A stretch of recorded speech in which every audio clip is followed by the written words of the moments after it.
our microphones.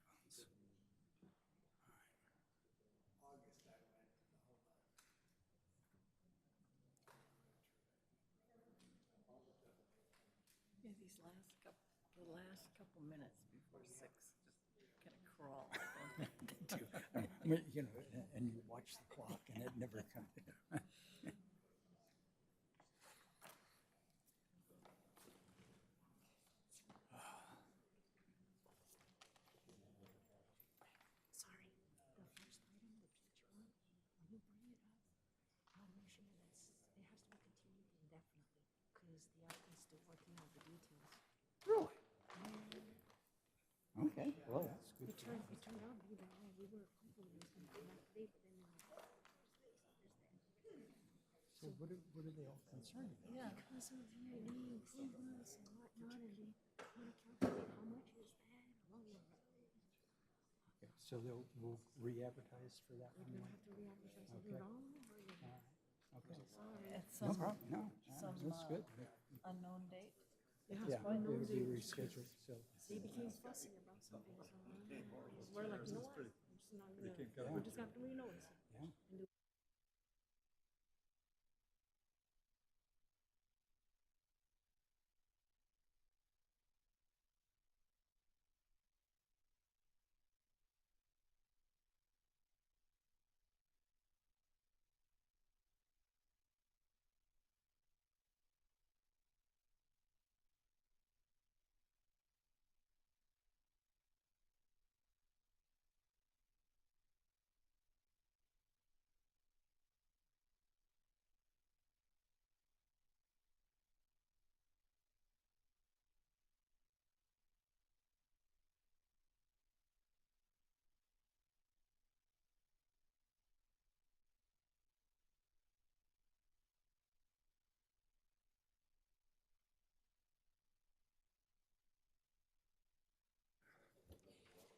Everybody's here.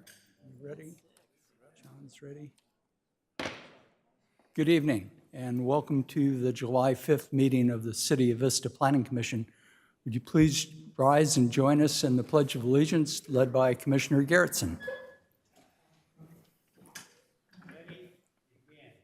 I pledge allegiance to the flag of the United States of America and to the republic for which it stands, one nation, under God, indivisible, with liberty and justice for all. Thank you. Ms. Presby, roll call, please. Chair Rossler, all commissioners are present. Very good. Commissioners, our voting system is not working tonight, so we will be voting by raising our hands. The next item on our agenda is approval of the minutes from our last meeting of June 21st. If there are no changes, can I hear a motion to approve? So moved. Commissioner Grimm moves. The speaker system is working. It's just the voting. Okay. Commissioner Grimm moves to approve the minutes. Commissioner Garrettson? I second the motion. Okay, it's been moved and second to approve the minutes of June 21st. All in favor, raise your hand. And the motion passes unanimously. Thank you. Ms. Chow, any changes to the agenda tonight? Good evening, Chairman Rossler. Yes, one change tonight, item PH1, at the applicant's request, it will be continued indefinitely, so we will have to renotice that item when the time is right. All right. Very good. Next item on our agenda is oral communications. This is a time that the commission sets aside for members of the public to address the commission on items that are not on our agenda. You need to fill out a speaker slip to request to present to the commission. I have none. Anyone here to speak on oral communications? Seeing none, we will move on to our public hearing items. Tonight in our public hearing, the first item, the Dutch Brothers drive-through is being continued to a future date. It'll be re-advertised and re-noticed, so we'll take it up then. Our procedure tonight for public hearings is the staff will make a presentation. We afford the applicants additional time to expand on the project, and then I will open it up to commissioner discussion or commissioner questions of both staff and the applicant. When we're finished with that, then I will open the public hearing. I have several speaker slips tonight, folks wanting to speak. I will call your name and I will do the next up. So you can be prepared to come and join us at the dais. You'll have 3 minutes to address the commission. When the light turns red on the podium, I'll ask you to summarize or wrap up your comments, and I will then close the public hearing after everyone's spoken, and then we will open it up to commissioner discussion and an action. So our first public hearing is the single-room occupancy hotel at 330 Del Mar Street. Vista International is the applicant. Mr. Connolly, your staff report, please.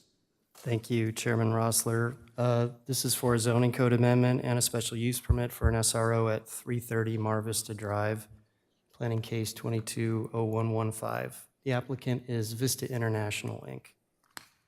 The project site is shown here on this slide. It's 330 Mar Vista Drive. Assessor's parcel number is listed there. The site is about 4 acres, just under. It includes an existing 75-room motel, was formerly operated as the Motel 6.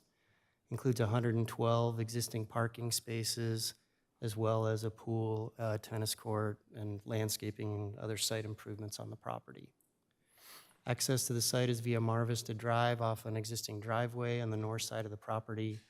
You can see the 78 westbound ramp is directly next to the site to the west, and the 78 freeway, and to the north, east, and south are existing single-family homes. It's a close-up of the property and its existing condition. The site was developed in 1972 with a special use permit for the existing motel. At the time, the general plan had a designation on the property of commercial highway tourist, which has since been taken out of the general plan. The site was zoned R1 at the time that the motel was built, and the R1 designation had a freeway service facility allowance with a special use permit. So the motel was originally developed as a permitted use. However, the zoning has been changed since then and the general plan designation. So the site operates as a motel as a legal non-conforming use in its current condition. The general plan and zoning are shown here. On the left is the general plan designation. It's medium-low density, which allows single-family residential and comparable uses at a density of 5 units to the acre. The zoning on the right is R1 residential, as are the surrounding properties. R1 allows a 10,000 square foot minimum lot size for single-family. You can see the properties to the south and somewhat to the east are not designated. Those are properties in the county. So the city boundary runs along the southerly boundary of this property, and the properties to the south off Honolulu are in the unincorporated area. This project consists of 2 components. One is a zoning code amendment and the other is a special use permit. The zoning code amendment would amend the R1 zone, which is chapter 1828, to allow 1 single room occupancy hotel within the entire zone, not to exceed 75 beds with a manager's residence. The second is a special use permit to establish an SRO on the project site of 75 units with a manager's residence at 330 Mar Vista Drive. The zoning code amendment would specifically amend section 1828.010H, which is the special uses allowance under the R1 zone, to add the SRO allowance, which clarifies it wouldn't exceed 75 rooms and a manager's residence to fit the project site. The reason this is proposed is to retain the underlying existing single-family zoning on the property. The other option to establish a SRO on this property would be to zone it to a commercial designation, which is a designation that allows SROs by right. In that case, if the SRO were to cease operations on the property, it would be zoned for commercial use, and other more intensive commercial uses could establish on the property. So staff's recommendation was to amend the R1 zone to allow this as a special use so that we could retain the underlying zoning in the event that this use ceases operation in the future. The special use permit would permit the conversion of the motel into the SRO not to exceed 75 apartment units and one manager's residence. These would basically be studio apartment units. All the existing rooms would be renovated. There would be no new construction or new square footage added. It would just be renovations to the existing facilities. All of the rooms would be retrofitted with kitchenettes, which would include a refrigerator, stovetop, a sink, a cooking area, and associated facilities. The office space in the existing motel would be converted into the manager's residence, and the conditions of approval for the project would require that the units be rented for 6-month or longer periods at market rate. There are a number of conditions of approval that are recommended by staff that are included in the packet. Those include limiting the use of the facility to the existing facilities and not expanding the number of rooms or the square footage of the facilities that are on site today. An on-site manager that's required to be on-site 24/7 with an operational management plan that's reviewed and approved by the city. 6-month lease terms, as I mentioned. An existing conditions report, which will dictate the condition of the existing facilities and what needs to be renovated and improved, which will be reviewed by the city's building official. And the maintenance requirements that are listed in the report will have to be implemented prior to final occupancy. The site plan that's shown here is included in your packet. It's basically the existing site. The 2 existing motel buildings would be converted. You can see those in dark shades. The pool and the tennis court would be improved. The parking area would retain the existing 112 spaces, and there's another 20 spaces to be added through the conditions of approval to meet the city's parking requirements, which are also shown on the site plan near the tennis court area. The existing rooms retain their existing layout with the exception of the kitchenettes, which would be added as shown in the floor plans that are provided in your packet. And the existing architectural elevations would remain unchanged. These are just the existing drawings of the facility and the buildings that are on site. As I mentioned, the zoning code amendment is recommended to preserve the underlying R1 zoning. It would require a special use permit so that the staff would have the ability to impose conditions and better manage the use of the property. The allowance within the R1 zone would only allow it at this particular location. It wouldn't allow expansion of SROs within the zone elsewhere within the city. And the establishment of an SRO would be consistent with goals in the housing element of providing housing to serve all ranges of the economic class of the city. The special use permit, again, is consistent with the general plan and the proposed zoning amendment if that's approved by the council.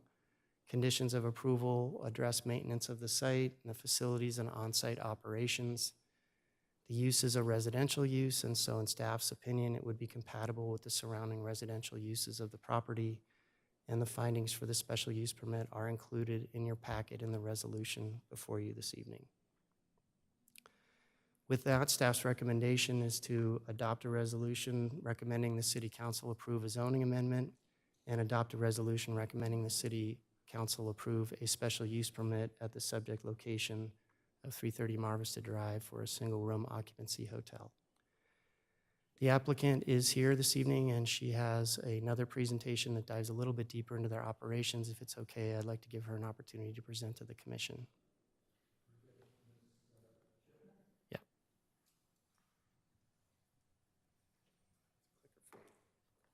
All right. Just make sure I know how to use this. That's the Easy top enough. middle button. Forward and backwards. Yeah. Good evening, Commissioners. My name is Sally Schiffman. I'm a planner with HWL Planning and Engineering, and we represent the property owner and applicant, Vista International. As John said, I am going to be going a little more into the company background for Vista International and how they operate these sites around Southern California, as well as go into a little deeper as to the operations of this site. Vista International is a privately owned real estate investment company based out of Calgary, Alberta, up in Canada. They've been established in California for about a decade now, And their holdings currently include 14 residential apartment buildings and approximately 1,200 units. Since 2017, they've been pursuing these SRO hotel conversion projects. They have obtained 3 conditional use permits already in the city of El Cajon. Those are all operating quite successfully and have been really an improvement to the neighborhoods that they're located in. We're starting to get some really good statistics back on those properties, and what we just determined was that the calls for service, so police, fire, and medical, have dropped over 90% at all 3 of those locations. So they went from having anywhere from 9 to 16 calls per month down to just 2. Our most recent approval was in the city of Oceanside. We had a 118 unit approved just on the 27th of June. There is a 4th project that's being pursued in the city of El Cajon right now, as well as buildings in the cities of Escondido, Chula Vista, Ontario, just up the freeway, as well as the community of Rancho Bernardo.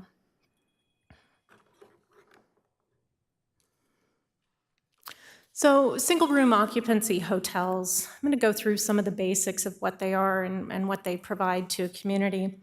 SRO hotels, first and foremost, they are required to comply with the standards of the efficiency dwelling units classification of the California Building Code. They can range in size from 150 to 400 square feet. So these units before you tonight are on the high end of that. And they need to include a full bathroom, a refrigerator, a sink, countertop areas, storage or cabinetry, and enough living space to really be a self-sufficient unit. These SRO facilities are really the most basic form of housing. They are truly just studio apartments, and as a result, they are also some of the most affordable housing options out there. They are meant for individuals or small households, so maybe 1 or 2 people, or maybe a parent with a child. They are not required to provide any sort of social, transitional, or support services, though they can be designed to do so, and they do not have to be deed restricted. In the case of the Mar Vista project, we will not be deed restricted. These would be offered to the general public at market rates that are determined by looking at regional patterns as they currently are. However, the applicant does intend to accept housing vouchers such as Section H or Veterans Affairs supportive housing programs. So they would participate in those as needed, or if somebody was to approach them with that. As Mr. Connolly said, SROs have been acknowledged as a housing type in your housing element. This has been since your 5th cycle, about 10 years ago. They were also reaffirmed in this housing cycle that was adopted in September, and they're found under Program 12 for alternative housing. So it's something the city has been wanting to encourage in order to provide those housing needs of maybe aging adults or individuals or lower income residents of the city. The Vista Del Mar project would offer stable and long-term living situations for people. So we would be leasing these at a minimum of 6 months. So the first time an individual leases from a Vista International property, they can choose either a 6-month lease or an 11-month lease, and then they are required to do a 12-month lease upon re-signing. So these are intended to be long-term living situations. They are operating similar to an apartment complex, so all tenants are screened for credit checks, background checks, et cetera, and they do have to meet the criteria of their application process before they can secure a unit.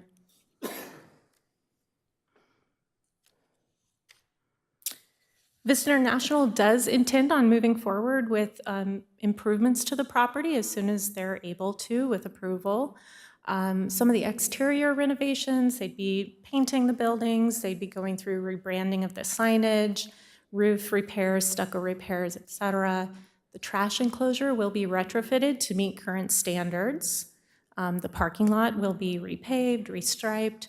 We do believe that we can fit at least 20 parking spaces around the property without having to do any additional grading or creating any new impervious surface, so we're going to be able to do that. The pool and tennis court area will go through repairs, landscaping, upgrades, efficiency lighting, pest control, just the basics, spruce the place up, so to speak. As you can imagine, after almost 50 years of operating as a motel, the interior of these units are looking a little rough. So the property owner is currently going unit by unit to assess what might need to be done. They would have new painting done, new flooring, drywall repairs, new lighting and cabinetry as needed. All of the units would get efficiency kitchens installed. The laundry room would be updated. There'd be a laundry facility in each building, and washers and dryers would be rented by a third-party vendor. The laundry facilities will be keypad coded, and then residents will have access to those 24 hours a day. The lobby will be renovated to meet the needs of long-term tenants versus temporary guests. And one bullet point that is not on here is the manager's unit. So the current manager's office space, which is directly behind the existing lobby, will be remodeled to accommodate that live-in manager. The image that you see on this slide is actually the staged unit at the Vista Blue project in the city of Oceanside. So they've already updated that unit, and this is what it would look like, or this is what it looks like. So this is the type of quality that they really are striving for in their buildings. Additional improvement, general repairs, updating the bathroom fixtures, countertops, replacing AC units, interior pest control, and new lighting. This is also a improved bathroom also at the Vista Blue project site in the city of Oceanside. The provision of residential amenities at these SRO hotels is very important. It is fundamental to enhancing the experience of somebody living there. It really helps retain high-quality, long-term tenants. Vista Del Mar has the advantage of many existing amenities, so these will all be upgraded and improved upon. There's the community pool and patio area. There's the existing tennis court we intend on keeping. There will be that on-site live-in manager, the residential lobby and mail room, so each tenant would have their own mailbox. There's the on-site laundry facilities, assigned on-site parking, managed utilities, which we find really helps with conservation of electricity and water when tenants have control over their own utilities. There's a picnic and barbecue area. We intend on adding a dog park or dog run. That's very popular with guests. They are allowed to have a dog, and so to have some outdoor space for that pet is really important. Access to Wi-Fi, in-room heating and air conditioning. And then one of the other features at all Vista International properties is patrol. So they have security patrol, there's cameras on site, and they have usually around 4 night patrols at all of their properties.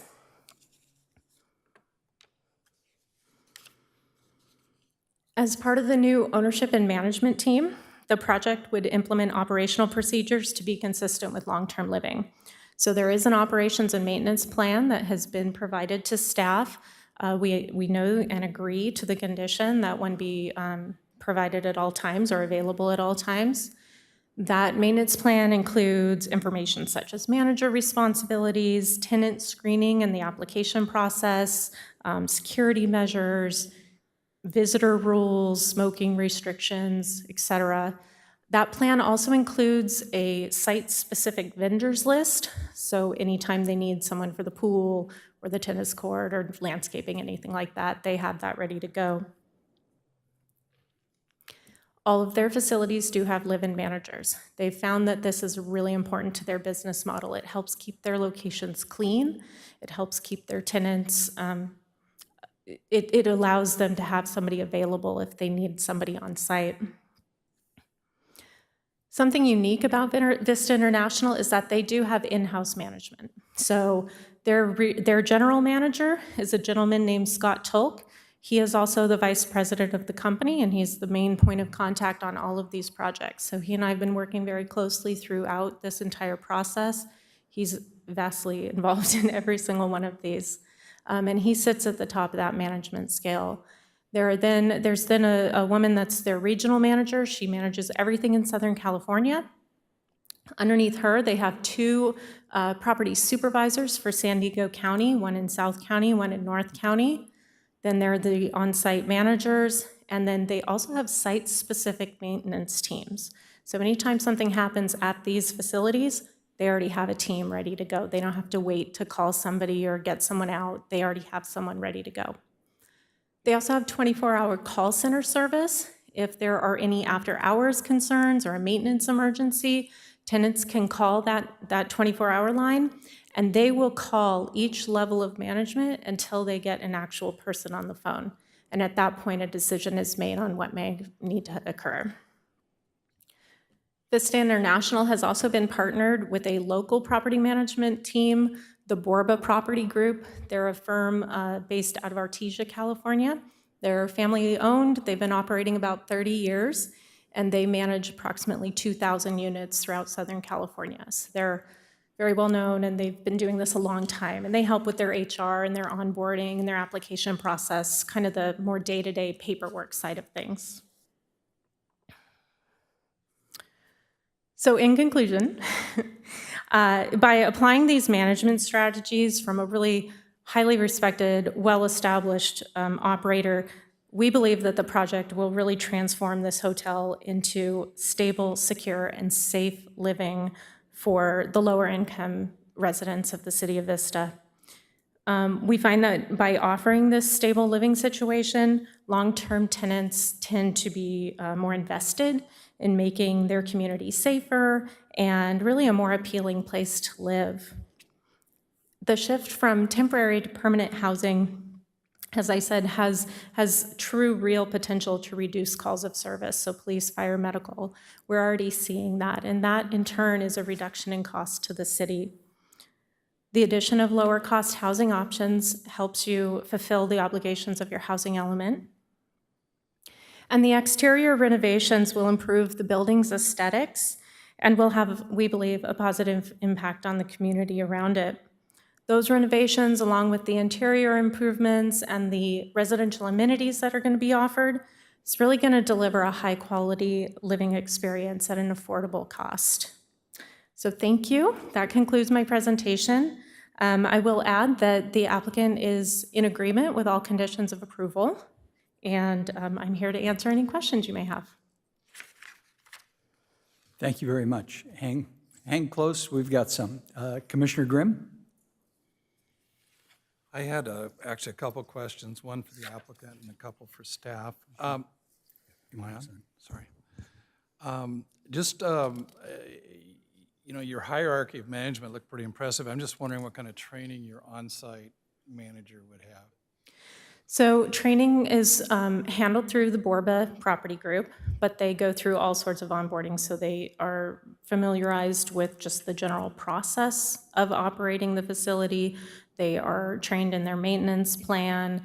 They obviously walk the site, they know their tenants. They have HR training for just their day-to-day on how to handle their other staff or their maintenance crew, et cetera. Second question would be for staff, and basically on limiting the number of people that can occupy a unit, I assume the reason we're able to do that is because it's a hotel and not an apartment? We're able to condition the user to comply with the special use permit, so it's a condition of approval under the use permit, and we can control the number of adults that are going to rent the rooms through those, but the number of their dependent children cannot be controlled. Okay, so there's no conflict with family size issues and No. things like that. Okay, great. The final question is just relative to the creative zoning, I think, that you used for to establish one of these uses in the R1 zone. Maybe you could kind of go through and just discuss in a little more detail how, because you know the first thought that came to my mind, and maybe some of the other planning commissioners, is that wouldn't it be better to craft something through the actual R1 zone? In other words, tie it to freeway, you know, backing up to the freeway, to a transit going by, And I understand that would also leave probably other properties available for this use as well. So I just kind of wonder about your thought process. Sure, it's a little unusual, and I'm sure the commission's all wondering why we're only recommending one. An SRO is a permitted use in the C2 zone, which is a heavier commercial zone. It's primarily located along the arterials of West Vista Way and some along East Vista Way.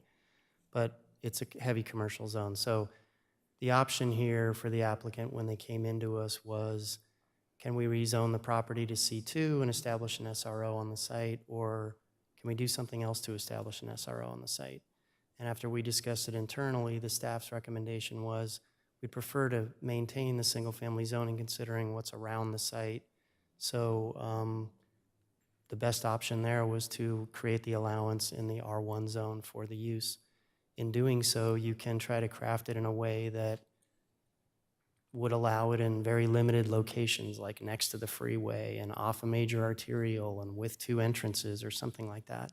But even in those cases, when you try to narrow it down very specifically, you can have unintended consequences of these uses locating elsewhere within the zone in areas that you would never anticipate.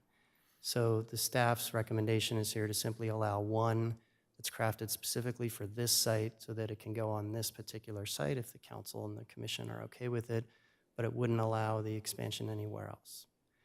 In the event that this facility ceases to operate, it would create the opportunity elsewhere, but the staff at that point would have the option of going back and amending the zoning if they wanted to. So that's the reason we did it. Great, thank you very much. Yeah. Commissioner Hastings. Thank you. I have one quick question. Are these all unfurnished units? Correct. They would be unfurnished. This question I think goes both ways. I drive past that all the time, and it's probably what they thought it was, a wonderful access point for a motel off the freeway. My concern is access for people who might not always have a car. Or are we intending that this is only for people who have cars? Because that is not an easy place to, when you're coming up Mar Vista and then you go across the freeway, that's kind of scary. There's people coming out everywhere. And is there any plans for controlling crosswalks or traffic or? So that's a great question. I actually got that question from other commissioners ahead of the meeting here. And the real issue is that we have an existing facility that we have to do something with. The applicant is asking to redevelop it and use it as an SRO. It's not in a location that has great pedestrian access. It's just not. We can't create that by putting in crosswalks and building sidewalks to nowhere because they'll just go nowhere. So really, in staff's opinion, if we're going to allow this use, the intent is that the residents are going to drive. They're going to have cars, they're going to have to get in and out of the site or use public transportation and get down to Santa Fe and Mar Vista. But we've parked it with a ratio that would allow residents to all have a car and have a guest space for most of the units. So we feel like it's the best we can do under the circumstances. The other option is the SRO doesn't go there. We don't know what's going to happen to the motel in the future. I really like the idea of an SRO, so that's not an issue here. It's You're just right. It's not a access. location that really presents good opportunities for pedestrian access. Thanks.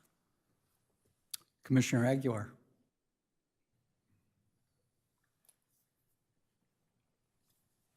Thank you.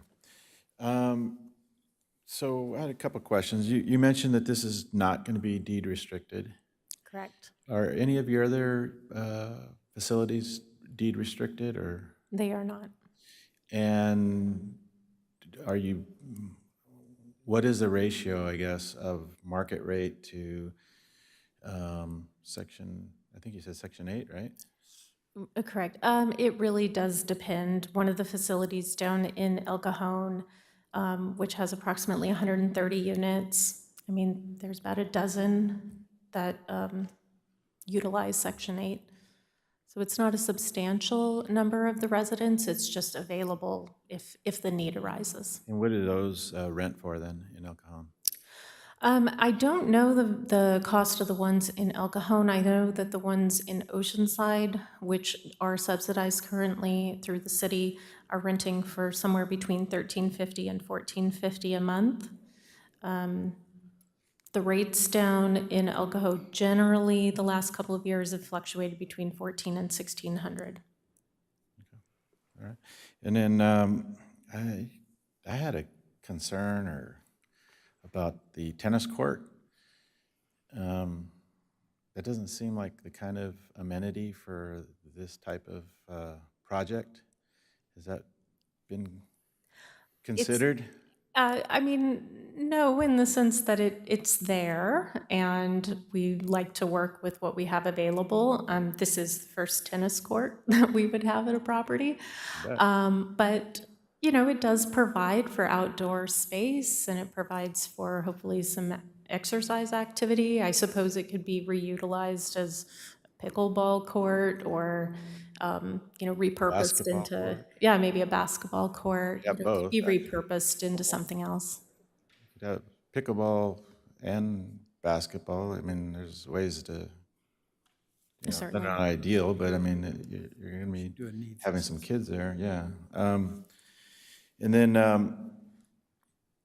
there was just one thing in our report here that says community cooking in sanitary facilities in every room to the satisfaction of the building official.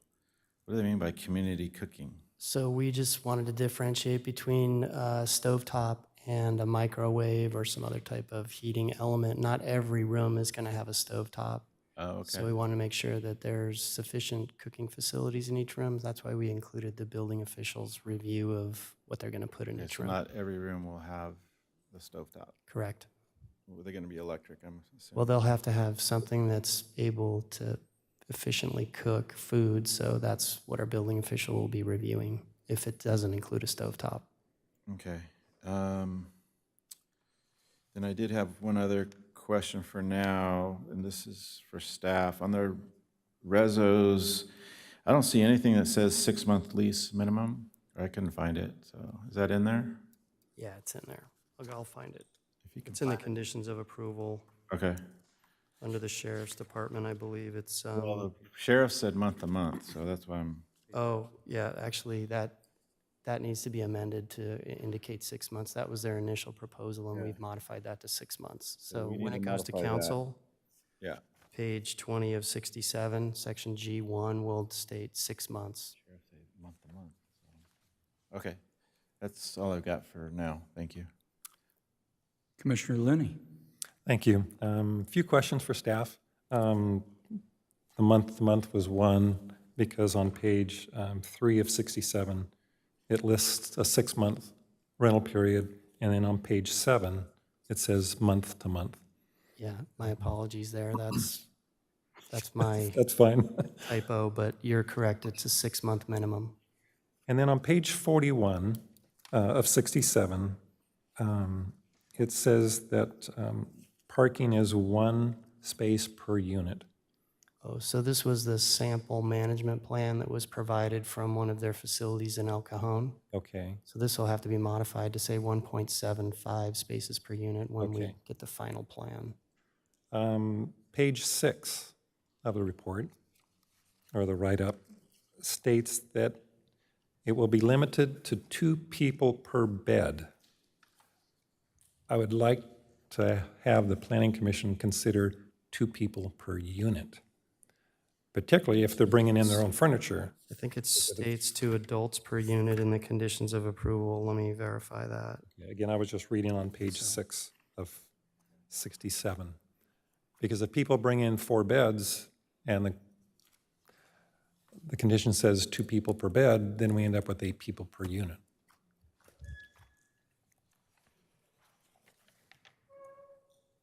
Bottom of page 6. Yeah. Condition 28, under use restrictions, says each room shall be limited to a maximum of 2 adult occupants. Okay. So just seeing things that are juxtaposed here. Thank you. If I may, Commissioners, the building code also restricts these types of housing to 2 individuals per unit. Okay. So that's further kind of entwined in how these operate. Okay. Then one question for you. Over the last 2 to 4 months, there's been a lot of construction taking place on site. When I was there, there was a minimum of 3 40-yard dumpsters that were full.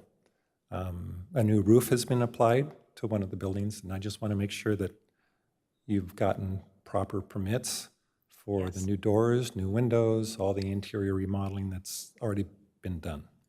Yes, so some improvements to the site have occurred at risk, of course. They've all been through independent vendors who should be getting their permits through the city. Our understanding is that they have. And yes, some of the rooms had to be basically gutted right away.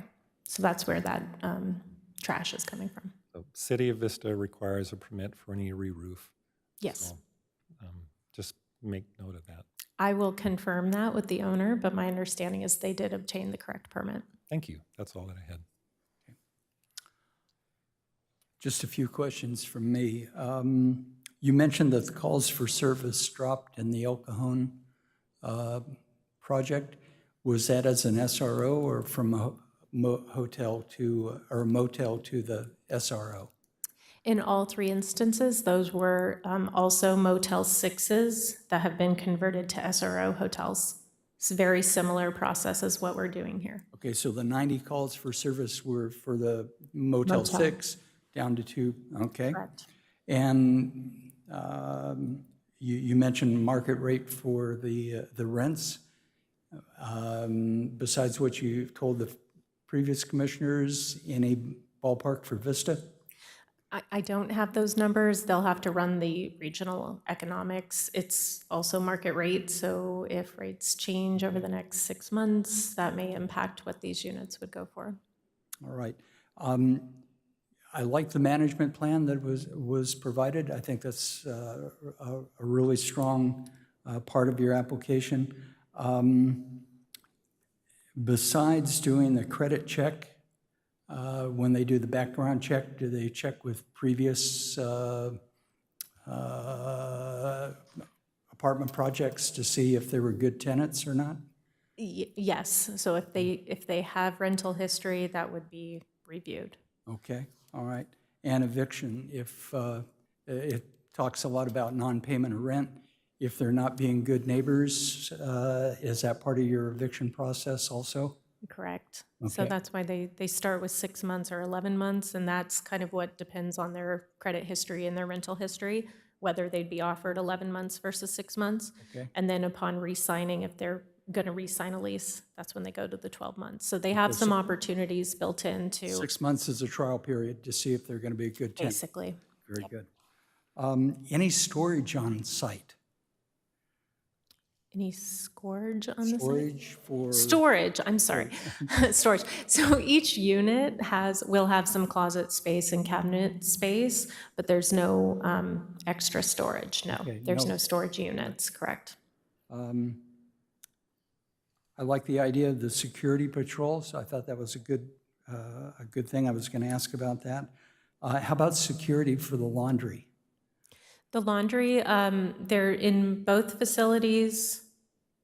In Building A, which is to the east, the smaller building, that has one entrance in and then a wall at the back. So there's one entrance in, and it is a keypad code.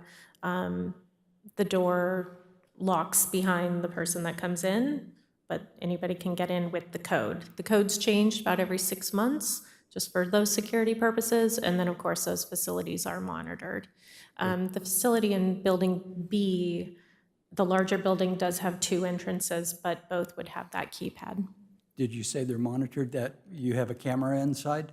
There would be a camera inside, yes. All right. Any way for someone who got in trouble inside the laundry to call for attention or help? They don't lock from the inside, but they lock to the person No, I behind understand them. that, but if somebody's inside and they need help, is there any way to call for help inside the, I don't know. I can ask, we can report back. I'm sure that can be done, put a emergency phone or something in there, a button. all right? And then you talked about training. I know the County of San Diego offers training for apartment managers. And then will they also go through the crime-free multifamily housing project? Yes, they will. I believe it's also a condition of Is approval. a condition of, They participate at all their facilities, so this would be no exception. all right, and you answered the question about furniture. So all the furniture in the unit is going to be the tenants? Correct. Okay, very good. Commissioner Garrettson? Yes, thank you. Two quick questions. You talked about this being potentially available to veterans, potentially disabled veterans. I'm assuming there's an elevator and handicap accessible. There is no elevator, but the bottom units are all handicap accessible. Okay, thank you.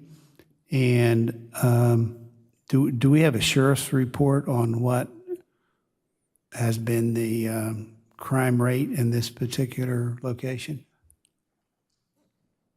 I did not get crime rate for this beat. I provided a list of calls for this particular property in the staff report. That's the extent of the information Okay. we got from the sheriff's department. All right, thank you.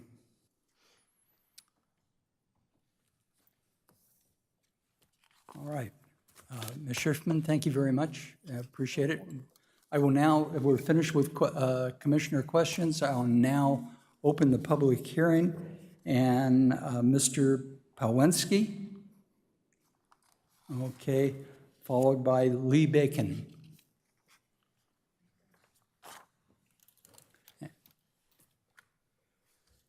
Good evening, planning staff and commissioners. I'm Conrad Pawelski, live at 1712 Sunrise Drive.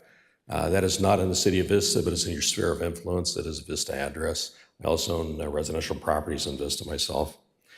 When this property was originally developed, I was in school here and I thought it was a real strange use of that property originally 50 years ago. I've lived here all but 2 years of my life, and obviously I'm more than 50 years old, so. I looked at what the staff has done, and I agree with keeping this in the same zoning so that we can go through and keep controls on this property. I think that's a very good application on this proposed use.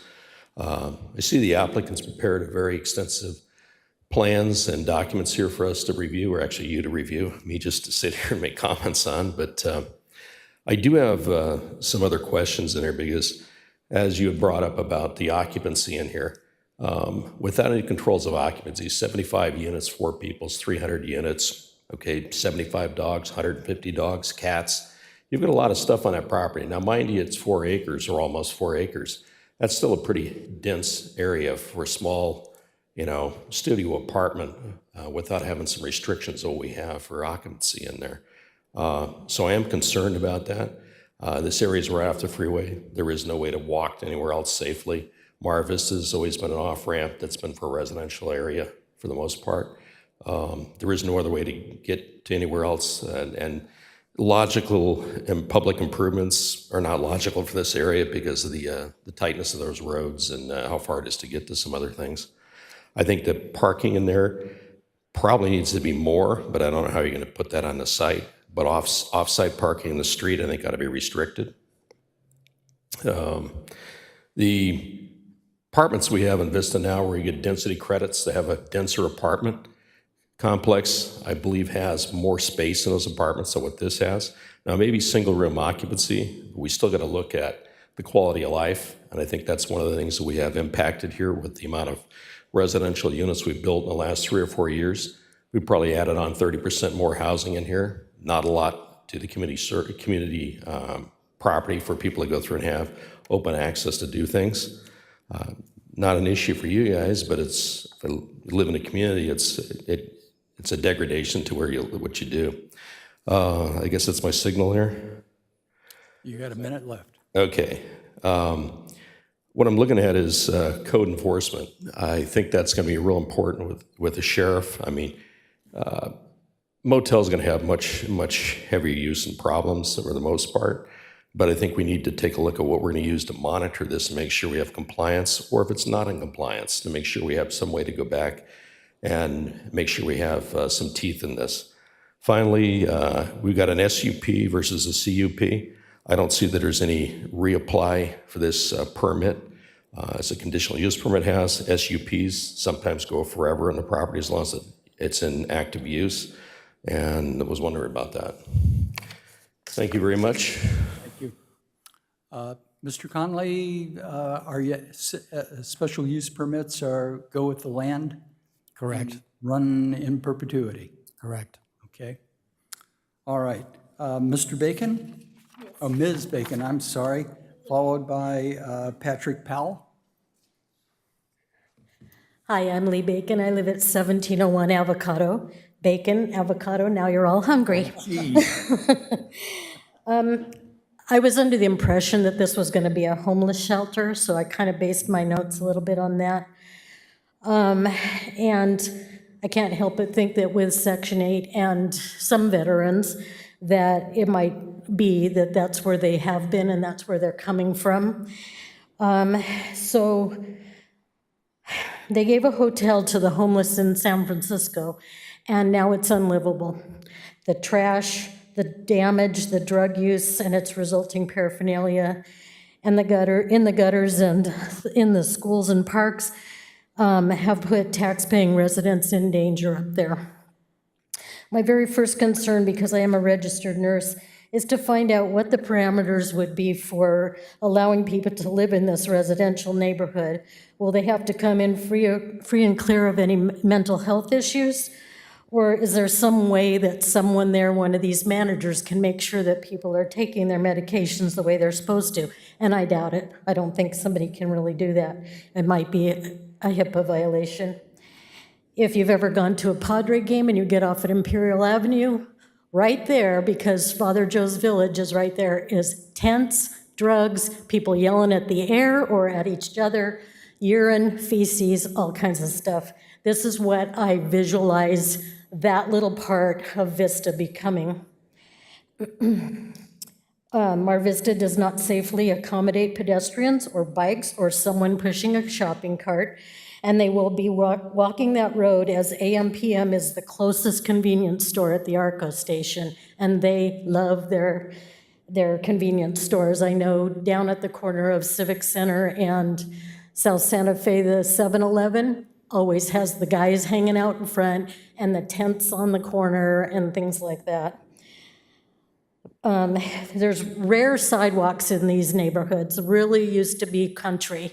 And when they put up the housing and stuff, there's been a few sidewalks put in, but nowhere near as many sidewalks as all the houses that have been in. I see kids who are 10 and 11 years old walking to Hanalei School with parents because these little tiny roads with the fast drivers and a lot of traffic are dangerous to those kids even at that age because they get sidetracked so easily.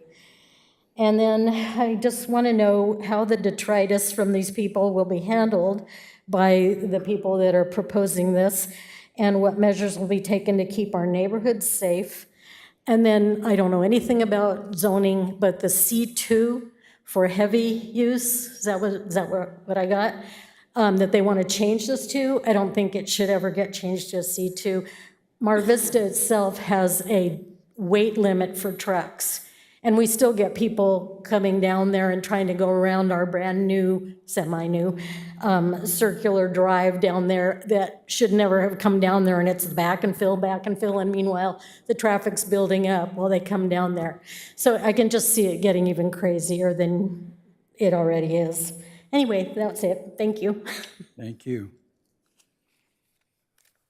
Patrick Powell, followed by Dennis. Followed by Dennis. Dennis someone. Good evening. My name is Patrick Powell. I live at 300 Mar Vista. I'm right next to the Hotel we share a fence. I've been there for 18 years. I was there before it was Motel 6, I believe it was America's Best Value Inn. And they also had some Section 8, I'm not sure if that's the term, the subsidized housing. And at that time, Sheriff's Department and the paramedics were there every day, at least once, weekends quite a bit more. Since the Motel 6 has been there, it's been fantastic. I love them. I haven't seen very many problems. So I would be interested into what the problems police-wise were when it was I don't think it was an SRO, it was still a hotel, but they had part of it that was for Section 8, I guess. I'm going to use that term because I don't know what the correct term is. Second, as many people have said, at Mar Vista, I walked down it once, and it's taking your life in your hands. You'd have to go all the way down there and get on the to get on the bus or the trolley, or you'd have to go across the bridge and go down quite a ways to where I think by where Indian Joe used to be is where the next bus is. So it's not conducive at all for pedestrians. This is only for me because we have we abut. I would hope that there would be some kind of a fence in there because I've had problems with people jumping over the fence and looking out and seeing somebody walking through my backyard going, oh, I'm going to 7-Eleven or the AM PM, and it's a little disconcerting. It wasn't so much then because I was younger. Now it kind of scares me a little as I get a little bit older. So I know they're going to do a background check and everything, but you know, hopefully that people that are will be weeded out that aren't going to be there, but still there's going to be some problems. So I hope they're going to keep up on that. And I think that's it. Thank you. Thank you. Dennis Constantino? Very good, Constantino. Constantino, thank you, sir. So, good afternoon, good evening, members of the Planning Commission, and thank you for the opportunity to express the views of myself, my fellow neighbors on the single-room occupancy hotel on Mar Vista Drive. My name is Dennis Constantino. I'm a resident at 241 Presley Place, located near the traffic circle junction that you've heard so much about tonight on Mar Vista and Avocado. As residents of Vista, we are supportive of efforts and needs to make our community better and by supporting charities and philanthropic organizations. However, in speaking with our neighbors, numerous questions and concerns were voiced that I would like to bring forth to this commission. These relate to public safety, access, oversight, and governance. These issues impact the immediate residents and the greater Vista community and the well-being of the SRO residents themselves. And I'll break those down into those three areas. In terms of public safety, virtually all the SROs in the San Diego and other U.S. cities are located in urban areas where derelict hotels have been converted into an SRO. In contrast, the proposed rezoning will place the SRO smack in the middle of a residential neighborhood. A recent study published in the Journal of Crime and Delinquency on the influence of SRO facilities on neighborhood crime showed that there is a direct impact on violence, property values, and nuisance crimes in the neighborhood. This is a significant concern of the Vista residents, and we ask the Commission and the Sheriff's Department to take this seriously and give it a thorough examination it deserves. In terms of access, access can be grouped into two categories: access for the residents and resident access to public goods, services, and transportation. If this plan is approved, we require strict admission and exclusion criteria to be in place that excludes individuals on the grounds of lack of sobriety, drug addiction, mental illness, and as well as failing a criminal background check. Regarding access to public goods, services, and transportation, the SRO in question is located adjacent to the 78 freeway, and for residents with private vehicles, there is ample access. But as you've heard tonight by many of us, the concern arises for residents whose only access to transportation is public transit, as may fall the fate of many of the targeted extremely low income, quote unquote, that was published in the proceedings. Individuals may not possess the financial means to own, maintain, insure, or drive a motor vehicle. For these individuals, we have concerns. For those who may not have driven on Mar Vista, this is a very narrow and windy road, as we heard earlier this evening, with no pedestrian shoulder or sidewalk that leads to the traffic circle. The traffic circle is also not designed to ensure pedestrian safety. On any given day, traffic from Avocado approaches and transits the traffic circle at speed, and some of the views of oncoming traffic are impaired due to overgrown vegetation. Additionally, Vaughn's on South Santa Fe has closed operations, leaving no nearby food market. If it were open, the walk is 1.4 miles each way. The two Sprinter stations, the Vista Transit Center, which is 2.4 miles, a 46-minute walk, and the Buena Creek Station is 1.7 miles, 33-minute walk. This leaves the residents and potentially their families to walk large distances, exposing them to inclement weather and evening safety concerns. Oversights and governance in the last section. What restrictions or governance are in place on this proposed new zoning that prevents the owner, Vista International, from extending its business model to other services such as rehab center, additional rooms and buildings, for example? As the aforementioned resident requirements, what oversight and governance will be in place? If this rezoning were approved, we would recommend an oversight committee composed of a representative of law enforcement, city government, Vista neighborhood representative, and a member of the Vista International management to ensure adherence and address the residential community concerns. In closing, we strongly recommend not to approve this rezoning proposal and the basis of the community impact, and that thoughtful proposals for other beneficial constructive uses of this property that will address the needs of Vista and the residents that it serves. Thank you very much. Thank you. Excuse me. Steve Gastelum? Close enough? Thank you. Hi. I'm probably going to say a lot of things everybody else said. Commissioner Hastings brought up the narrowness of the street. It's just downright unsafe, that street. Even for cars, it's unsafe. There's a lot of blind entrances to Mar Vista. There's no sidewalk. And when he said that you're taking your life in your hands, you virtually are. If you haven't taken the time to go down Mar Vista and see where some people walk, and there's more foot traffic than you might believe going up and down that street. And I think adding this will produce more. Now, they said 2 people, but I thought somebody said 2 people and a child. So am I not clear on that? 2 adults. 2 adults, but then they could have how many kids? None. None. Okay. That's actually not true. We can't control the number of children they have. We can only control the number of adults. That was Commissioner Looney's question to you. But 2 adults could have a child in the unit. Okay. Or more. I don't know what the building code restriction is, but I know that the space limitations limit the number of people you can have. I can figure that out. Okay. All right. Going in and out of that facility in itself is dangerous because if you're leaving the facility on the right-hand side, there's a blind curve there that people come whipping around, and people are trying to get out. So I thought somebody said they were going to increase the parking spaces, so that would lead me to believe 75, you had 117, you increase it, so you're talking basically 2 cars, 2-car family, makes sense, people go to work. That's going to increase a lot of traffic there. And sometimes with the trash trucks come up Mar Vista, it's bedlam. Okay, my last thing is, I believe if this goes through, fences make good neighbors. We've always had a problem. I've lived there for 43 years with that facility. People coming down from the top, going down into the easement below it, and my house is on the other side of that easement.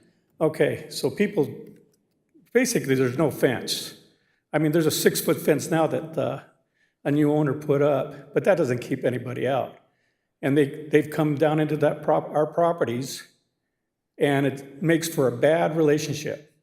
Now, I would think that they would be able to put up a high enough fence so that they don't come down off the hill to the backside of the property. In the front, I don't know what you can do, but that's covered with vegetation back there, and I hope the actions of this committee won't make people start living on that hillside.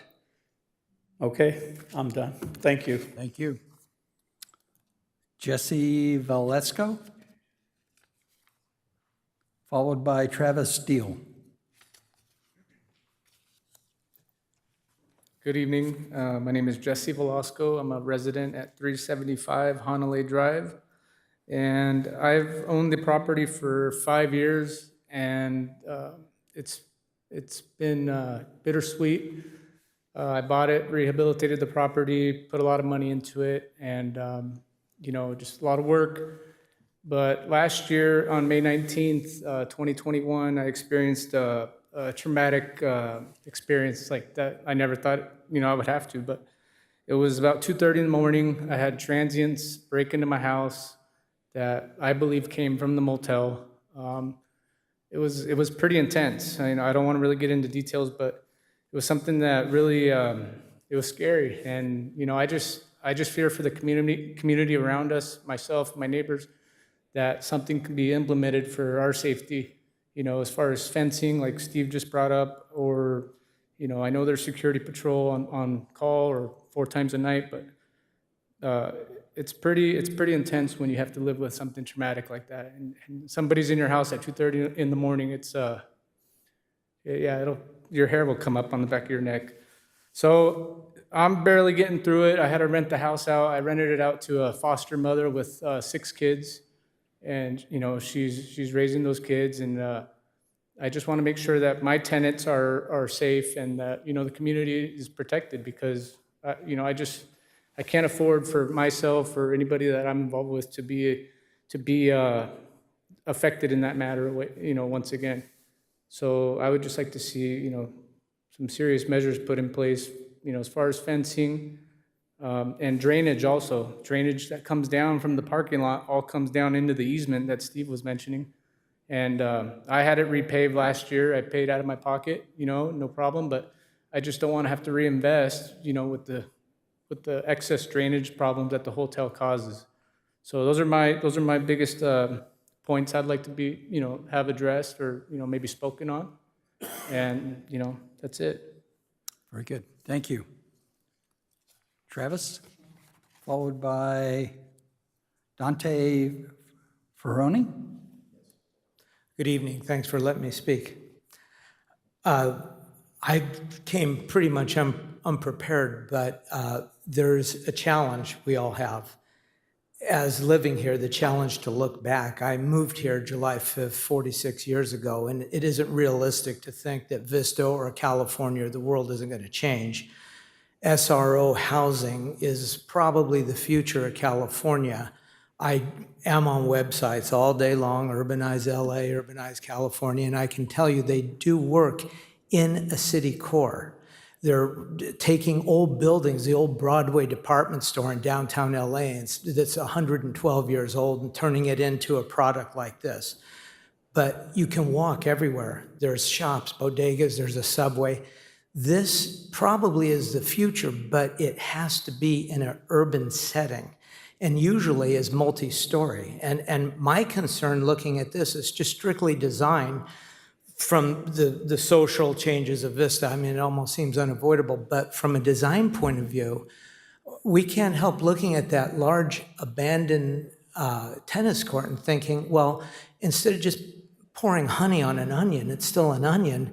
They have a chance to say, let's introduce something for the community. If we're going to forget about looking back the way things used to be and say, okay, let's actually put some effort into it and put in some real landscaping. There's a tremendous amount of impervious area there. If this building were to be built new, there would be concerns of, sprinklers, solar, a lot of infrastructure problems.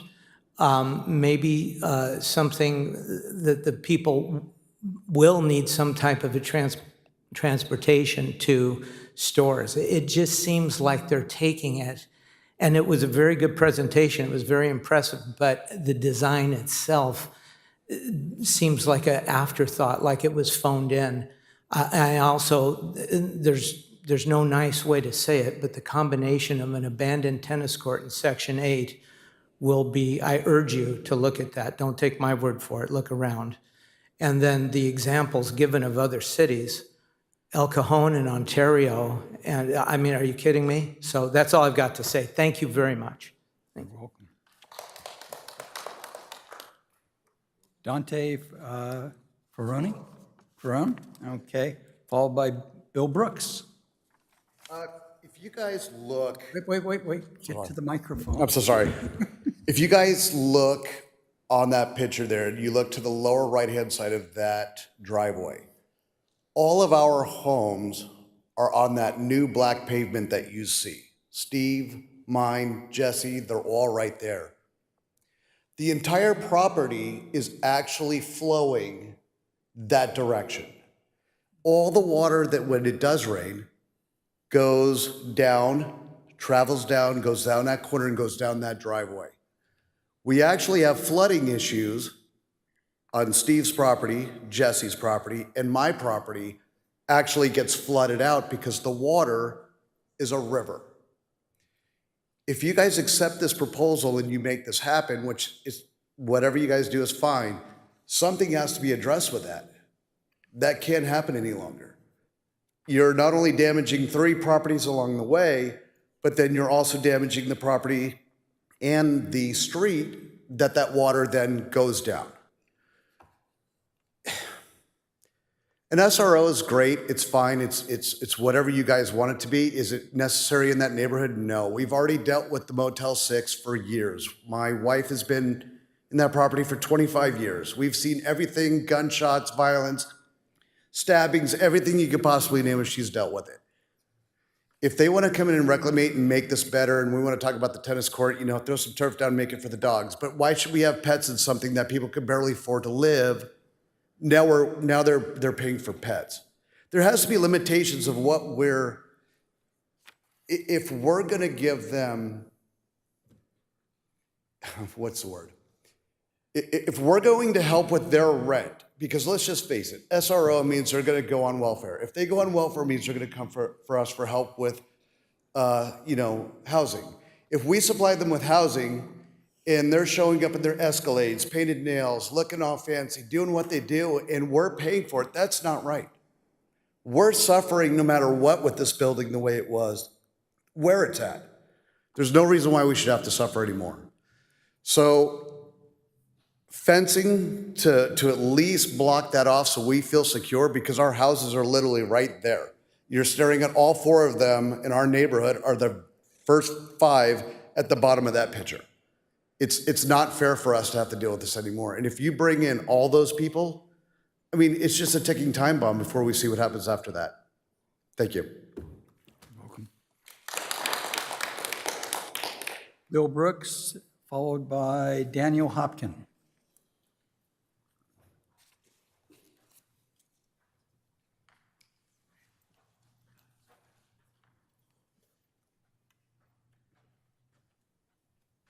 I wasn't sure what this meeting was about, but then now I understand from some of the comments here.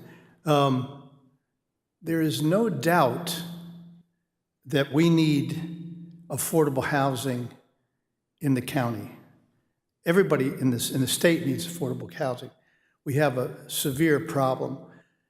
The fact that this is not for homeless people, that is for people who have good credit and some income to pay the rent is, I think, just listening to this for the first time, it makes the property a safer property.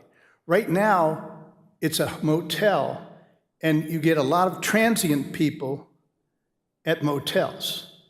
And there have been, because I own the property directly across the freeway from this on Thibodeau.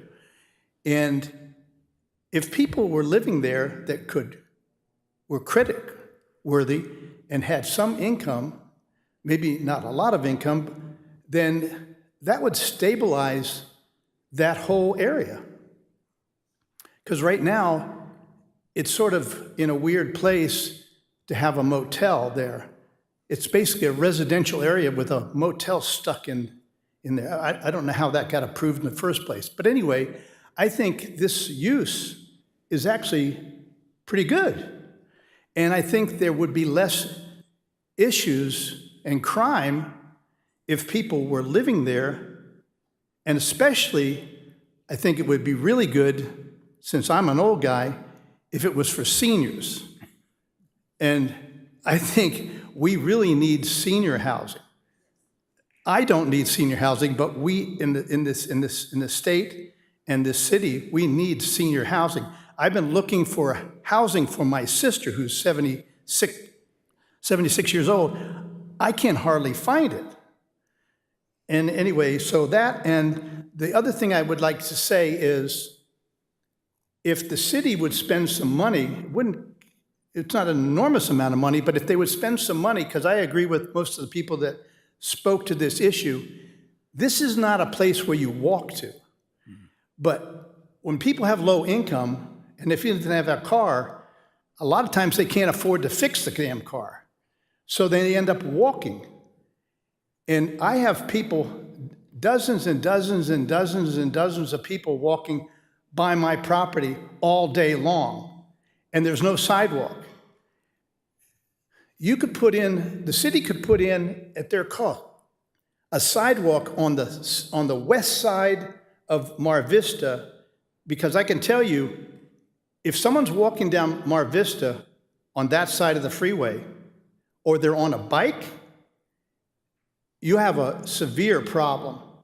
But if you put a sidewalk on the west side of Mar Vista, so they could get down to South Santa Fe, and then there's a sidewalk across the bridge, and if you put a sidewalk halfway down the hill to that commercial office building, and you put a sidewalk on Thibodeau, it'd be a lot safer. And there have been people who put out flowers for people who have died on Thibodeau, walking on Thibodeau, getting hit by cars. So those are my suggestions. Thank you. Thanks. Daniel Hopkin?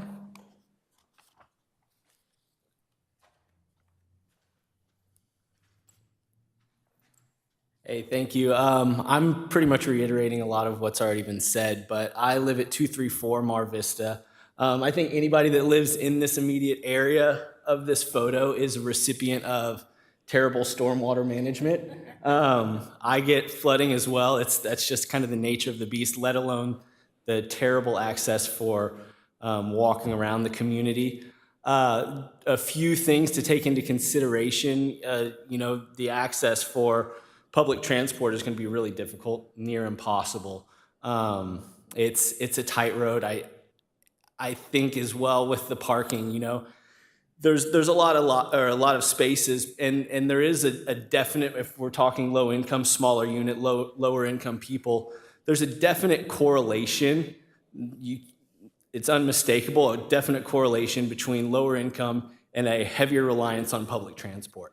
So no matter how you cut it, that's something that's going to have to be looked into or assessed. Otherwise, you're going to be putting people with families and kids walking down that road. And it's like, there's no other way to cut it. And I understand that sidewalks are a really difficult issue. I also think even with that allocation that there could be a larger number of people that are reliant on public transport, I still see that parking lot filling up. And I see overflow being an issue. Anybody that lives in that area also understands parking, if you're having a gathering of friends, isn't easy because there's no parking on the street anywhere around there unless you're going to go to Fillmar or some of these small kind of private, like multi-home driveway streets. So, then you're going to have people piling up along Mar Vista where that one car is. And it's just going to become kind of a zoo of vehicles overflowing because you've got a swimming pool. You've got people living there that maybe want to invite friends over because now they've got a pool. Which is a great thing. It's not a bad thing, but it's just the access to parking and ways that people get in and out of the property, whether it's walking or driving and seeking parking to get to a friend's house, really need to be looked at and examined closely. That's it. Thank you. All right. That is the end of speaker slips. I'm going to close the public hearing if no one else wishes to address the commission. Seeing none, then the public hearing is closed, and I will open it up to commissioner discussion.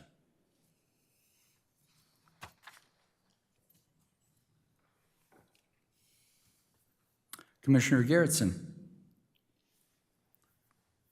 Yes, I'd like to ask staff two questions. One is the fencing. As I visited the site, there's a lot of fencing in the back that's like falling down and so forth. That'll all be fixed as a part of this process, correct?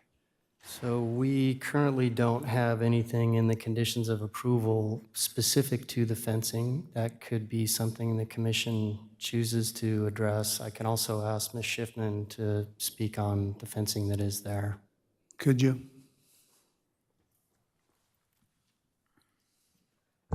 Certainly, thank you, Commissioner.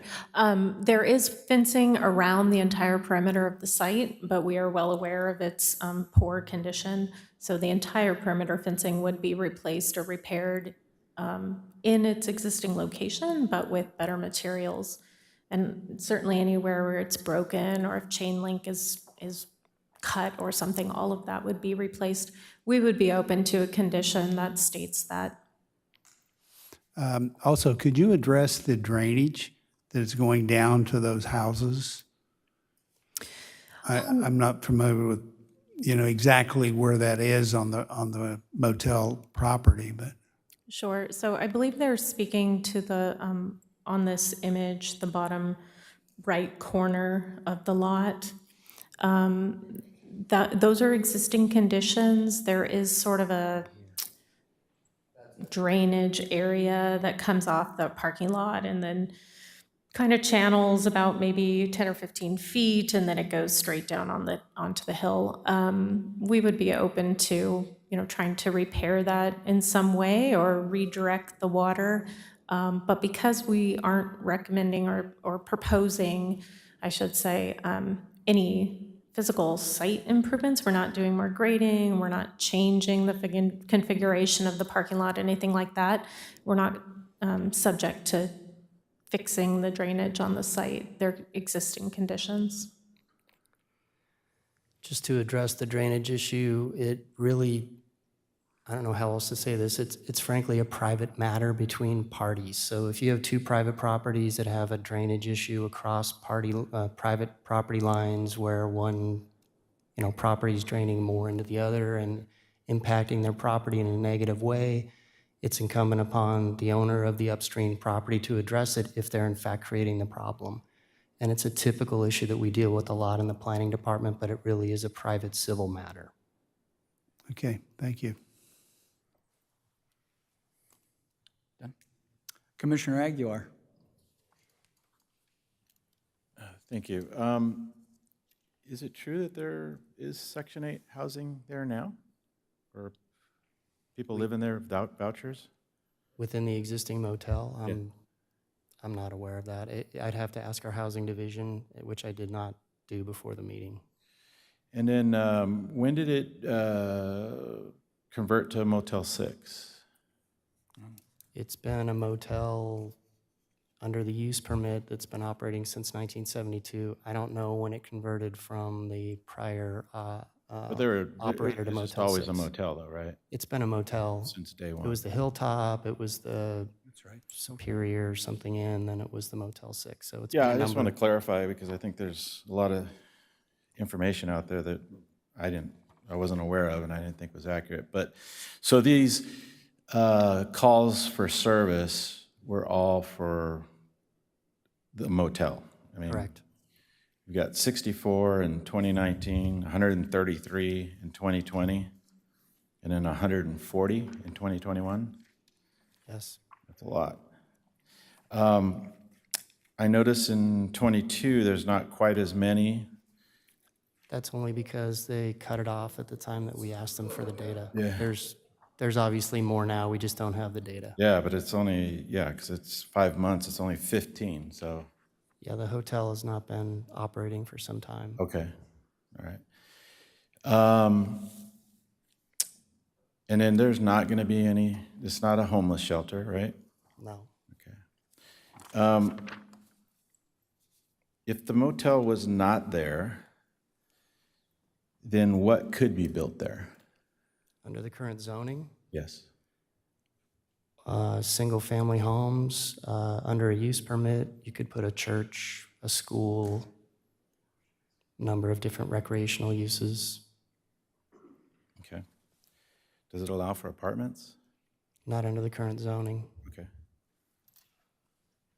Okay. The closest bus stop to that area?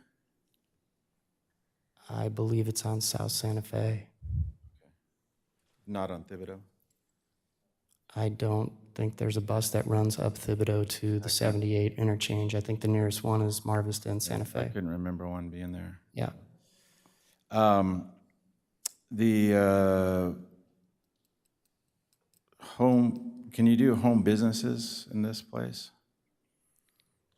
There's no restriction on that currently. But we Our home can- occupation ordinance require that if you do a home-based business, it has to be something that's inside the home that's innocuous to the surrounding properties. So like an accountant or an engineer, someone that does work inside an office in their home, but you couldn't do a business that required any kind of public visitation or retail type of use.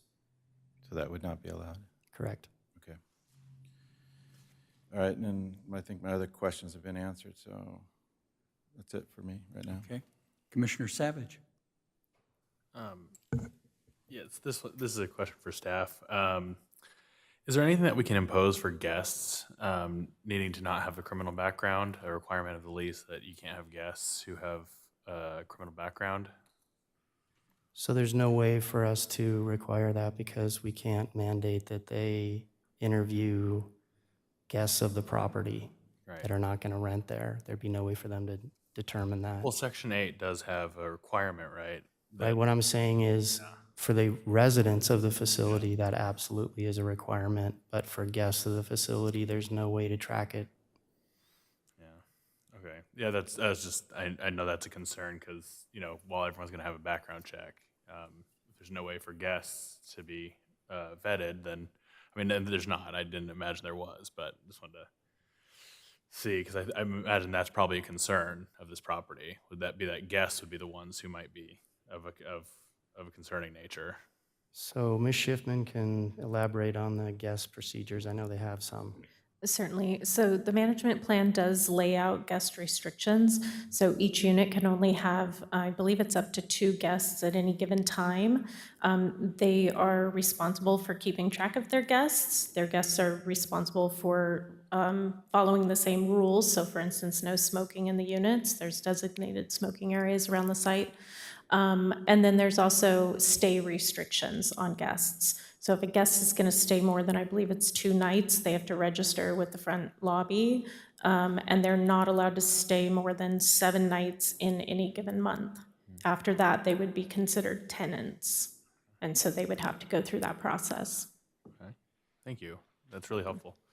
And then, yeah, I mean, my only other comments is I don't know the solution here, but I would say the tennis court I completely agree with. I think something more useful for this this community. And then the drainage. I mean, if there's some way that you guys could come to terms with the neighbors, I'm sure that would garner public support. It's a bummer. So if there's a way to divert it to the other side of the property, I would encourage that. That's it for me. All right. Commissioner Grimm. I guess I just wanted to start by saying that I think it's fair to say that every planning commissioner up here looks at a project as if you live next door to it. What's the best, we can do for this property? And this property is, be honest, it's a dilemma. You have a bird in the hand. You know what the project is going to be. And it kind of gets around to what I think it was Ms. Bacon said about, she talked about management in San Francisco, if there is such a word in San Francisco anymore, and the city of San Diego. One thing we can assure you, at least at this time, is Vista is very well managed. Got a good code enforcement section. You've got a great staff, great attorney's office. So it's not going to just go the route of San Francisco. So that's just a point I kind of want to make on top of, some of the things that were said. In addition to that, I think if the Planning Commission is interested in approving this project, there's a few conditions that came out I think we ought to put on it. Some of them are as small as and this sounds really kind of trivial, but I really think there ought to be a condition that says that the laundry equipment has to be kept in clean and working order. It's always a problem if you've ever lived in an apartment. Laundry never works. It just, dryer doesn't work, washer doesn't work. Another condition, and I think, and I'm again to the satisfaction of the planning director and how they want to do it, but I think that the manager needs to enforce no client parking on any of the adjacent streets. And I would agree strongly with what Commissioner Aguilar said, that the tennis court, I think, should be converted to a basketball court on one side and 2 pickleball courts on the other side. Had to get pickleball in there, yeah. You would. But I think that's would be more user-friendly for people to live there. Then one of the speakers brought up a couple of them brought up fencing, and I think that, I don't know if that's a condition now, but that ought to be a condition that they have to upgrade the fencing that separates this use from the residential uses to the satisfaction of the community development director. So with those things, and again, it's hard because, what is best for this property? I mean, if we don't do anything, you could end up with a really bad motel here, and I'm not trying to use this as a scare tactic, I'm just trying to think through it. There's always the possibility that, somebody whoever bought the property could come in, zone it commercial, and you have a 7-Eleven or you have something like that, Arco AM/PM going here.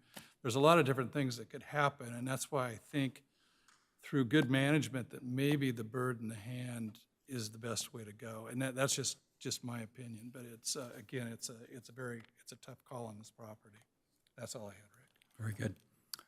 Commissioner Aguilar. I would have to agree with you on that. I just wanted to go back to the CUP versus the SUP. Can you explain? Semantics, terminology. One's conditional, one's, you said? It's the same thing. Same thing? Some cities call it a special use permit. Some cities call it a conditional use permit. It's essentially a use permit to use the property that has conditions attached to it. But a special use permit in Vista is a conditional use permit in some other cities. We don't have both things. We just have a special use permit. But if the property gets sold? So the property gets sold, the use permit runs with it. So all of the conditions that are in the use permit are taken on by the new owner. Anyone that takes control of the land and wants to operate it as an SRO, if this project is approved, is subject to all of these conditions and requirements. But it does run with the land, so it could be sold.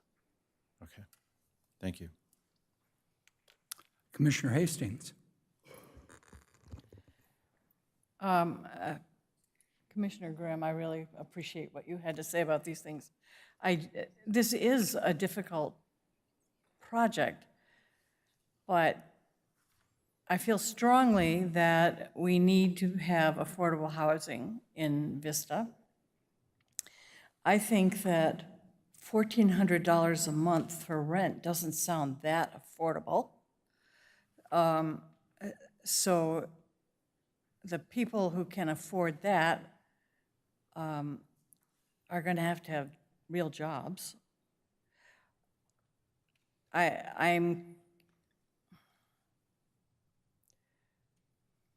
want to see Vista residents welcome lower income people. I just say it like that, I guess. I agree with a lot of the conditions here.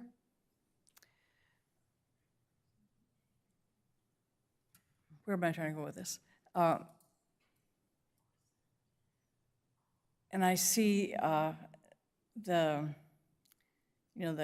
conundrum of how do you get people who don't always have a car in a place like this? You can't have a condition that says, well, you have to have a car to live there.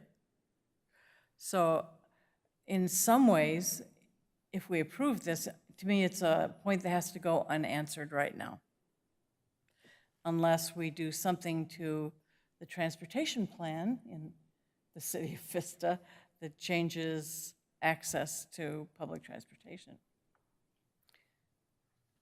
So that's what I have to say about that. Okay. Very good. Commissioner Looney. Thank you.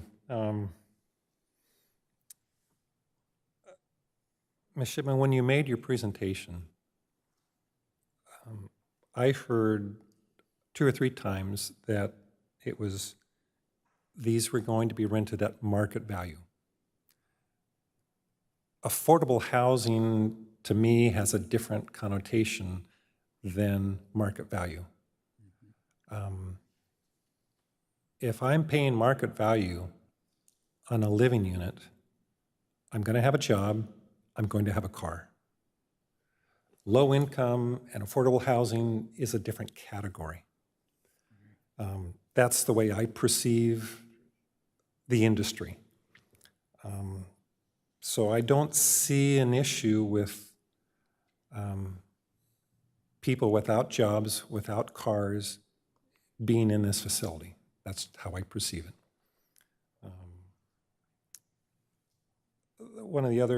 The second of 3 points that I have is fencing. The replacing of the fence is on the plan. That's part of their package. Listening to some of the residents, if there's a concern about security, maybe the city is able to grant a variance for an 8-foot high fence. We can build a 6-foot high fence on the property line without any special requirement. But maybe there's a way to increase that height through a variance or some other means. I don't know if that's the solution, but I can still scale a 6-foot fence. You go 8 feet, and it's a lot harder to do that. So that may give the neighbors a little bit more security in that. And the third point is I believe Mar Vista has no parking signs from this intersection down to the traffic circle. There isn't room to walk. You're walking on private property if you're walking off the edge of the pavement. So those are the things that I see. Drainage, man, that's a tough call because I've got the same scenario not too far from here where my property drains off to my neighbor. And controlling the water and controlling the mud is tough. So those are my observations, so thank you. Very good. Ms. Schiffman, can you tell me what the experience is in your other projects with people having cars? Do most all of your tenants have automobiles? For the most part, yes. So most of our facilities have at least one-to-one parking. A lot of times that's not necessarily required by other cities. The city of Vista actually has a fairly high ratio, so we are required to have 1.5 per unit for tenants plus 0.25 per unit for guests. So that works out to 1.75 on the site, which is 132 parking spaces. The majority of these units will only have one tenant. That's what we find over and over again. On occasion, you'll have a couple living in a unit. They don't always have 2 cars. The reality is this particular location, we're well aware of the access restrictions here. The people looking to rent at this facility will likely have a vehicle because there isn't really easily accessible transit in the area. So the market kind of balances that out and it just is what it is. But we feel that the 1.75 per unit would be appropriate. Very good, thank you. Mr. Connolly, in the past, when we've wanted to increase or decrease things, we've been able to do that through the use permit. Can we increase the height of the fence to 8 feet through the use permit? No variances required? You can recommend that to the council. It would ultimately be at their discretion. Okay, all right. That's right, this is a zoning amendment, so all our efforts tonight are a recommendation to the city council. I just want to clarify, the fence height can go up to 8 feet. There's no variance required. We allow up to 10 feet for fencing if it's over 6, it requires a building permit. Okay, very good. Commissioner Grimm and I have been at this for a very long time. Our careers were in planning. And I think he would agree with me that market rate apartments, it is the management of those units that's important. There are market rate units in this town that have poor management and have high calls for service. There are affordable projects in this town that have good management and don't have, well, I can't say any, but have very few calls for service. So I think management, from our experience, is the key. I think the conditions of approval that have been proposed and some that we're going to add here, plus the management plan that Vista International has proposed, are probably some of the strongest that I've seen in my career, and I'm pretty comfortable with them, with the management plan. It's pretty detailed, and I think it'd be important for the neighborhood to eventually have a relationship with the manager of the project. If there are problems, you'll have somebody to call that can address your problem if the SRO is creating problems for you. So, having said that, Commissioner Grimm. Just on top of what you said, maybe Mr. Connolly could explain what would happen if they don't meet their management obligations in managing the site. What can the city do in terms of reopening the application? So the special use permit gives the city the ability to review their use and their operations at any time. If they're not operating within the parameters of the conditions of approval, it can come back to the commission. The commission can modify the conditions. They can nullify the use permit. And that would be done through a public hearing that would be noticed. Any kind of amendment or change to the special use permit conditions or review of the operation of the facility would be under a public hearing at the Planning Commission's discretion. Very good. Okay, commissioners, what's your pleasure?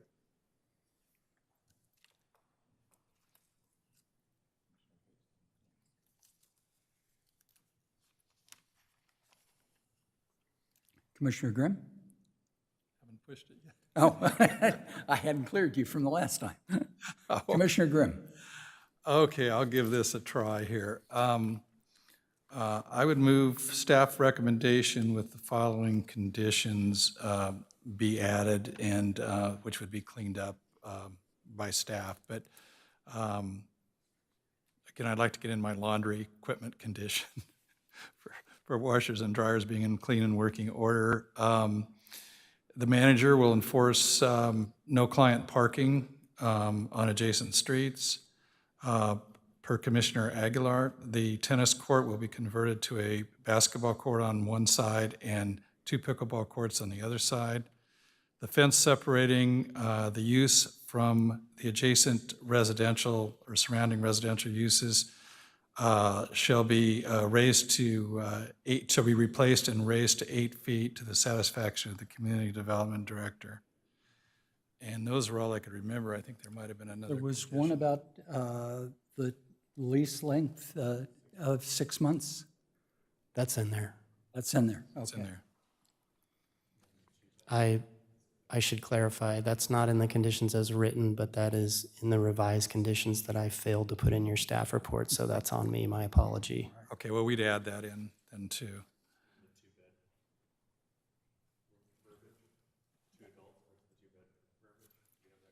It says, in the conditions of approval, it says 2 adults per unit. Yeah, so we can leave that. There is a condition in there addressing that. It's on page 24, I believe. Use restriction number 28. Any other additions to the motion? Commissioner Aguilar? Yeah, something I didn't address earlier, but I just would hope there be no long-term RV parking or campers. I mean, I guess if somebody uses it as their daily driver, that's different, but I know that those tend to sit for a long time and get pretty ratty. We could condition that, right, to have no RVs and no. So that's within your authority if you want to add that to your motion. How does the commission feel? I'd be willing to add that to the motion. Yes, Good. I'd be good with that. I'll second it. I'll second your motion then. All right. So it's been moved and seconded to approve the project as recommended by staff with additional conditions that address the tennis court, the height of parking, laundry facilities maintenance, and no tenant parking on street. Did I get everything?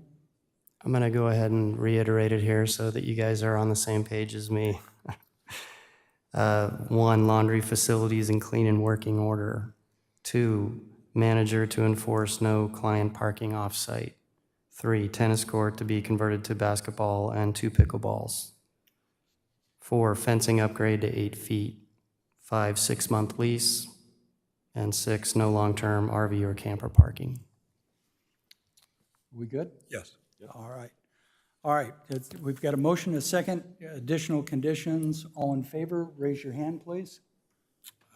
And the motion passes unanimously. Ayes. Okay. For the public's information, this item will go to the City Council for final consideration. We're tentatively scheduling that for August. Okay. What is the first meeting in August? I'm sorry, August 9th. August 9th. All right. That concludes that item, and we'll move on then to reports and comments from commission members. Any reports from the commission? John, did I forget to clear you, or? No, I got one, actually. Okay. I toured the, is it Rancho Vista, the Airbnb? I forget the name of it, on South Santa Fe? Yes, on South Santa Fe, right next, the motel, I'm sorry, the hotel. That's Hotel. right next to the Paseo Artist Village. Right, so it Rancho used to be, Vista, the used to be Rancho a Vista hotel. Hotel, yes. Used to be. And anyways, it was pretty interesting. I wasn't on the planning commission when that got approved, I guess. So, yeah, it was approved as a hotel way back before the city was incorporated. Right. The current owner was operating it as a community care licensed facility where they had a number of critical care patients in there over the last couple of years. Once the Paseo Artist Village project went to construction, he cleared out all of his tenants and remodeled it, and now I think he had like 15 rooms before. 12, now I think it's 12, yeah. Yeah, 12, and it's an Airbnb, and it's actually Pretty neat. nice. Yeah, I mean, It's much nicer than it was. much nicer. Any other commissioners? All right. Mr. Conley, your report. Yes, so thank you, Mr. Chairman. We have a meeting in late August on the 19th, I believe, is the next meeting. I'm sorry. July 19th. Yeah, July 19th. Is that not what, did I say June? I'm sorry. Oh, August, sorry. July 19th is our next meeting, and we will have a meeting. I'm not sure if we're going to have a meeting the first week of August, but we will definitely have a meeting on the 19th. Couple of updates. We have been working with the owner of the gas station at Warmlands and East Vista Way. Diligently, he has pulled a demolition permit, and it looks like he is going to demolish all of the existing facilities. Excellent. Step in the right direction. Yes. We have a couple of new applications coming in for housing. We have a lot of housing applications that are coming through the pipe. A few of them will come to you for EDR in the fall here, but really nothing in the immediate time frame other than a couple of use permits that'll be coming to you later this month. That's all I have unless Patsy has anything she needs to add. Patsy, do you have anything you want to add? No? Okay. That's it. Are you sure about the gas station? So I know they are demolishing it. They're I active today, and he did indicate he will fully complete the demolition, but we're just not sure what the next step's going to be. Because if I tell my wife that and it doesn't happen, she's going to They're out there today, Somebody's going to be in trouble. knocking it down, yeah. Have her come see me. John, I noticed, as was mentioned here this evening, that the Vons is closed. That's correct, yeah. And I remember when we did the housing element, that was one of the sites that was approved by the state, or was proposed by the city in our approved element for an affordable housing project. Is that in the works, or? No, so I don't think, no. So we had it was originally zoned mixed use when we initially brought the downtown specific plan into play there. But after the Breeze Hill apartment fiasco, if you remember that, we went back and rezoned a number of the big commercial centers back to commercial. Okay. And so the Vaughn Center is zoned for commercial use. If they wanted to redevelop it and do something with a mix of residential, we'd have to rezone it. We're working with them on trying to find a tenant for the building, but we just don't have anything yet. We are very concerned at the staff level. Agree. Yeah. All right. Commissioners, any other questions for staff? Commissioner Garrettson?